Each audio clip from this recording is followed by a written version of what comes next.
आग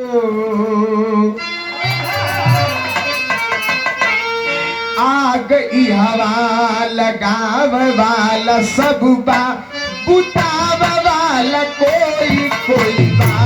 आग ई हवा लगाव वाला सब बा, बुताव वाला कोई कोई बा।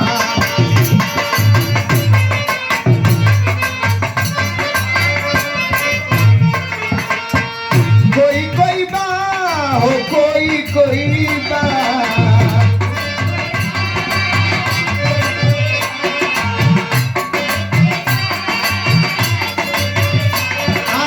हवा लगाव वाला सब बा, बुताव वाला कोई कोई बा। आग ई हवा लगाव वाला सब बा।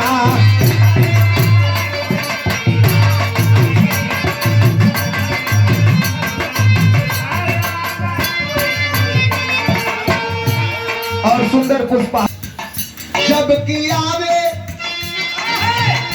जबले पावन आई घूस साहब होल नहीं घूस।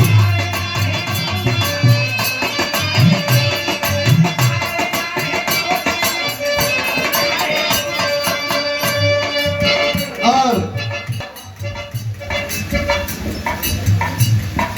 बहुत स्नेह, बहुत प्यार और भरपूर आशीर्वाद मिलेला हमके हमारे गुरुजी, जिनसे हमें बचपन से बोले डोले का समाज में ज्ञान मिलेला, गावे बजावे का ज्ञान मिलेला। और हमारे शिष्यन का भगवान परम पूज्य आप बिहार सम्राट, फिल्म अभिनेता, पूर्व राज्य मंत्री विजय लाल यादव गुरुजी, आपके ओर से आशीर्वाद मिलल हो। और आपका आशीर्वाद इतना मिलल हो कि एक अदना गरीब लड़का या समाज में तनी मनी घूम घूम गावत भाई आपका आशीर्वाद हो। तो एहसान मंद जिंदगी शुक्र गुजार रही जब ले दिया तब ले तनी जोरदार ताली बज जाए गुरुजी के नाम पे। कहना हो जब ले पावन आई घूस साहब होल नहीं घूस।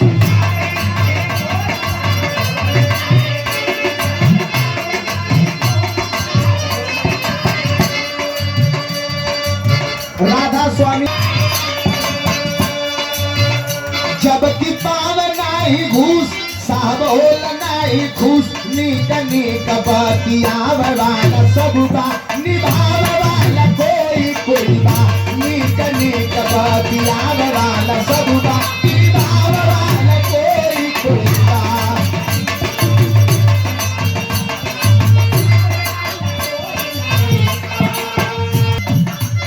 और हमारे गुरु भाई प्रमोद के पेड़वा का फल सब ही हो जला बेकल।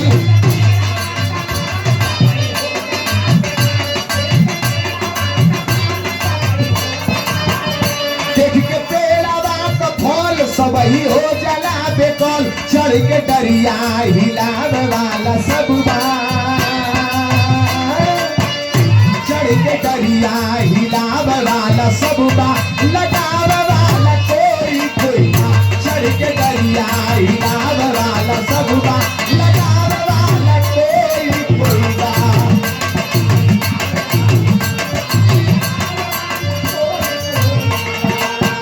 पेड़ के जब फल आवेला तो देख के अच्छे अच्छे लोगन का जीव ललचाए जाला। चढ़ के डार हिलाए के फल तोड़ के खाए के सब सोचला, लेकिन लगावे के बहुत कम लोग सोचला। और बिरहा जगत में पेड़ लगावे का काम हमार गुरुजी कइलन, परम आदरणीय विजय लाल यादव गुरुजी। हमके याद हो बिरहा के लेखक आदरणीय गया कवि जी के घर पे गुरुजी के साथ हम लोग जात अली। और रास्ते में अचानक कुछ कलाकार दिखलन, ढोलक हारमोनिया ले रहलन, रोड के किनारे खड़ा रहलन। तब तक गुरुजी गाड़ी रोकवाए के शीशा उतार के पूछलन कहाँ जात हुआ।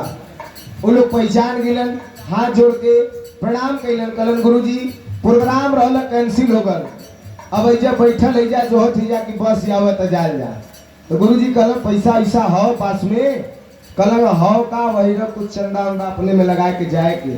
तो अपने जेब से 2000 रुपया निकाल के गुरुजी उन लोगन के हाथ में देहलन कि भैया आप लोग आराम से कुछ खाए पी के और साधन पकड़ के घरे चल जाइया। ये है हमारे गुरुजी, इसीलिए इनको बिरहा सम्राट कहा जाता है।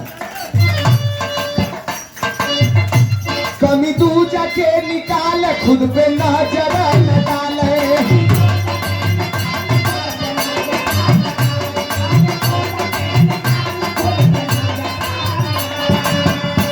कमी तू जाके निकाल खुद पे नजर न डाल। जेडी प्रमोद हो, जेडी प्रमोद के चाह वाला सब बा, बोलावे वाला कोई कोई बा। जेडी प्रमोद के चाह वाला सब बा।